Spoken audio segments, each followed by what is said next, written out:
sacrifice. Ndikutoona pesa kukwaya pangwari para pangwari kuimba basa.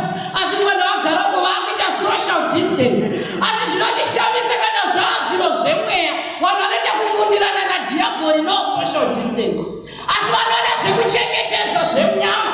Zvemweya havadi kuzvichengetedza. Vana vaMwari ndinoda kuti pasangano rino handina shoko rakawanda.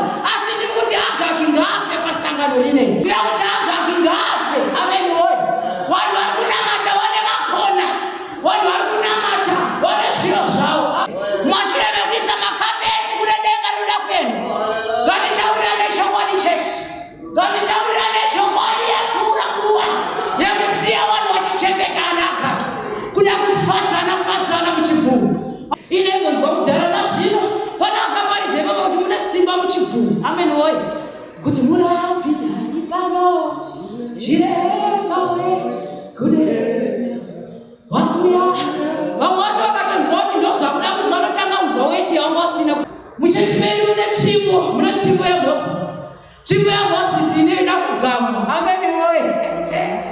Inoda kutukidzwa kutamidzwa mumwe munhu. Ndichiti ndende ndinotarisa zvangu. Avo vana ndakadzivirira nekuonerera. Amen woye. Ndinoda kupfura hangu nepo vana vaMwari. Kuti aiwa.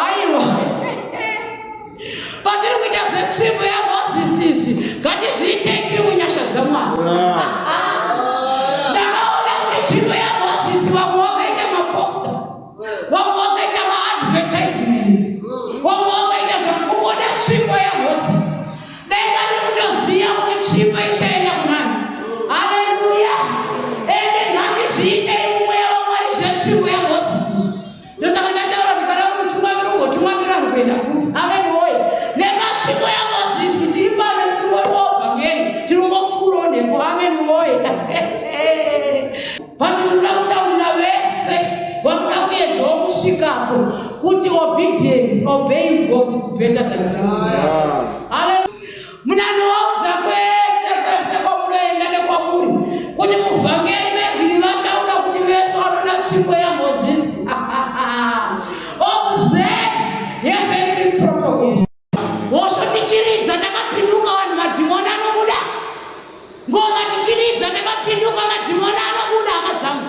Mashavi anotama. Ndosaka Jesu akataura kuti vamwe vachasvika vakati ingatisu taibata makamera. Ana Rory studio.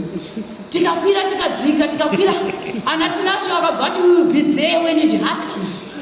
Zvichihapenda kuendepi. Zvodzendei kwamaitira mabasa enyu muchibata makamera.